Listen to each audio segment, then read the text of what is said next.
Жалғыз қалған адамға Алла тағала барлық сұрақтарына жауап береді. Жалғыздық адамды өте қатты өсіреді. Жалғыз қала алуды айтып отырмын. Яғни бұл дүниеде, өмірде қасымызда әрдайым әртүрлі адамдар, ақылшылар, қиын сәттерде ақыл берушілер көбейеді.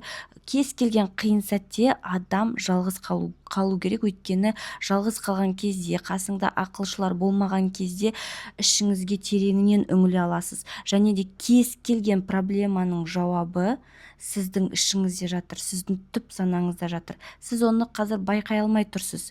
Неге? Өйткені сыртқы шум сізге кедергі жасап тұр. Ішке үңілген кезде, жалғыз қалған кезде кез келген сұрақтың жауабы ішіңізден шығады. Сол себепті қиын сәттерде жауапты сырттан емес, біреуден сұрап емес, ішіңізден іздеген дұрыс. Біз сіздерге 200-ге жуық сабақ дайындап қойдық. Тегін сабақты алу үшін профильдағы сілтемеге басыңыз, немесе комментарийға плюсик қойыңыз.